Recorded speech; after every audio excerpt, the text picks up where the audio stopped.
Welcome back, everybody, to another deep dive into some really fascinating ancient wisdom. Yeah. We're going to be looking at 2 Samuel 23 today. Okay.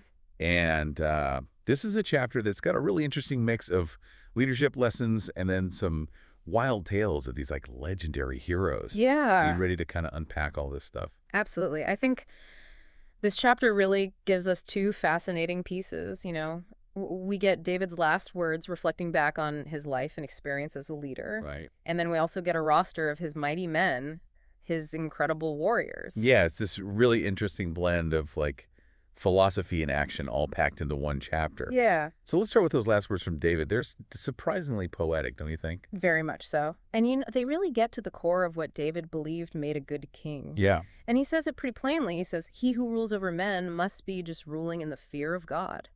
Hmm. It's interesting how he connects that, righteous leadership with this idea of flourishing. He uses this vivid image where he says, a just ruler is like the light of the morning when the sun rises. Yeah. A morning without clouds, Right. like tender grass springing up from the earth after rain. Yeah, it's beautiful imagery, and I think it really captures the impact a good leader can have. Right. David is saying just leadership brings that sense of hope and vibrancy, like new life springing up after a drought. Hmm.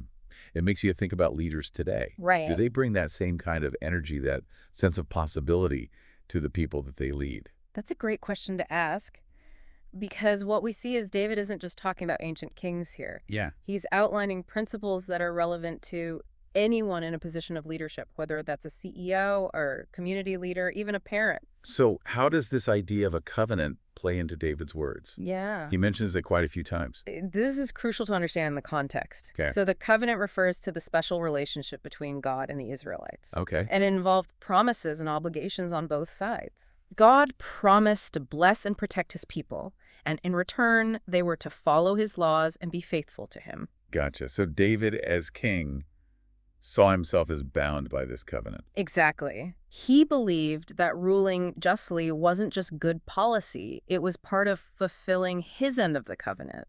Right. And he saw that same covenant as the source of his strength and the ultimate guarantee of his kingdom's success. It adds a whole other layer to his words, doesn't it? He's not just like spouting leadership advice. Right. He's connecting it to this deeper spiritual foundation. That's a powerful point, especially when we think about how to apply this to our own lives. Right. What are the core values, the foundational principles that guide our actions as leaders? Okay, before we get too deep into that, Mm-hmm. I am itching to hear about these legendary warriors, these mighty men. Okay. Let's switch gears. All right, let's shift gears then. Get ready for some incredible feats of strength and loyalty. Okay. The text describes them as men who were like lions, fiercely protective of their king and their nation. So these guys were more than just strong, right? Yeah. It sounds like they were skilled strategic. Yeah, the text highlights their ability to use weapons to anticipate their enemies' moves and even to coordinate attacks. They were fearless. Utterly fearless. One of the most striking stories is about Josheb-Basshebeth, Okay. and it says, he wielded his spear against 800 men and killed them all. 800. That's mind-blowing. How is that even possible? It definitely pushes the boundaries of what we might consider historically accurate. Right. But remember, these stories are also meant to inspire. They convey this almost superhuman strength and courage that these warriors embodied. So it's like a blend of historical record and like legendary embellishment. Exactly, and that's what makes them so compelling. They capture the spirit of these warriors, their unwavering dedication to their king. Okay, give me another example. Who else stands out in this Hall of Fame?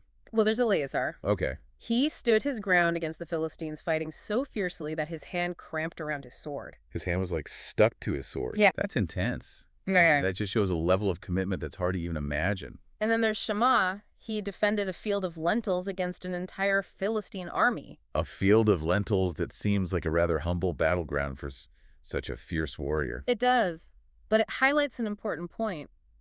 Sometimes courage isn't about fighting for something grand or glorious. Right. It's about protecting what's important, even the seemingly ordinary things, with everything you've got.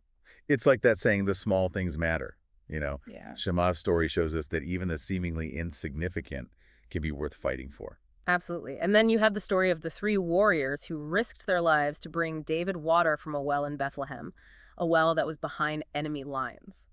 Talk about going above and beyond. What does that story tell us about the relationship between David and his men? I think it speaks volumes about their loyalty. Yeah. They were willing to face incredible danger to just fulfill his wish, and it's worth noting that David refused to drink the water Why would he do that after they risked so much to get it for him? because he recognized the enormity of their sacrifice. He poured the water out as an offering, acknowledging that it represented their blood, their willingness to give everything for him. That's a powerful leadership lesson right there. Yeah. It's about valuing the sacrifices of those who follow you, not taking their loyalty for granted. Exactly. And I think it ties back to what we were talking about earlier. David's understanding of leadership as service. He saw himself not just as a commander, but as someone responsible for the well-being of his men. So these stories of David's mighty men, they're more than just like exciting tales of bravery. Right. They offer real insights into leadership, loyalty, and courage. But how do we apply these lessons to our own lives thousands of years later? That's the question, isn't it? What can we learn from these ancient heroes that's relevant in the modern world? I think the key lies in understanding the principles behind their actions. Okay, I'm ready to make the connection. What are those principles, and how can we translate them into something practical, something we can actually use in our everyday lives? So we've got these amazing stories of courage and loyalty. I mean, they're almost larger than life, Yeah. But what do they mean for us, in the here and now? Well, what's fascinating is that the context might be ancient, but the principles are surprisingly timeless. Okay. You think about Joshua-Basshebeth taking on 800 enemies. Right. While that number might be symbolic, Okay.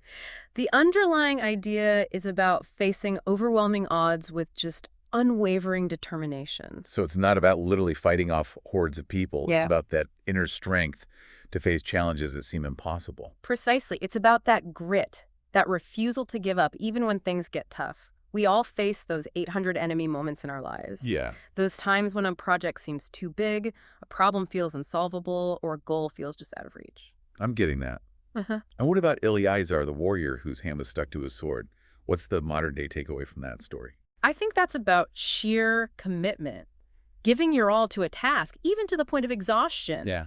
We might not be on a literal battlefield, Right. but we all have things that demand our full dedication, our work, our relationships, our personal goals. So that fire in the belly, that drive to push through, even when it's hard, even when you feel like you've got nothing left to give. Yeah, and let's not forget, Shammah defending that field of lentils. Right. Reminds us that sometimes the most courageous acts are about protecting the seemingly small, the everyday things that make up a meaningful life. It's a good reminder that heroism doesn't always have to be flashy or dramatic. Right. It can be quiet, steadfast, committed to the things that matter most to us. Absolutely. And finally, those three warriors who risked their lives for a drink of water. Yeah. That story is all about loyalty, about putting the needs of others before your own. It's about those relationships where you're willing to go the extra mile to make sacrifices because you believe in the person and what they stand for. And remember, David's response to that act of loyalty is just as important. He recognized the sacrifice and he honored it. It highlights the importance of gratitude, of acknowledging the contributions of others, especially when they go above and beyond. So tying it all back to David's last words, Yeah. it seems like he was laying out a blueprint for not just leadership, but for a life well lived, a life of courage, integrity, and deep commitment to something bigger than yourself. And that's the beauty of these ancient texts. They offer timeless wisdom that can still resonate with us today. They remind us that even though the world has changed, the fundamental qualities that make us human, our capacity for courage, loyalty, and selflessness, those haven't changed. So as we wrap up this deep dive into David's last words and his mighty men, maybe the challenge for all of us is to find those fields of lentils in our own lives. Yeah. Those things worth fighting for, those relationships worth sacrificing for, those moments that call for us to be a little bit mighty. And who knows, maybe in doing so, we'll not only achieve great things ourselves, but inspire others to do the same. Thanks for joining us on this journey back in time and for exploring these timeless lessons with us. Until next time, keep seeking, keep learning, and keep diving deep.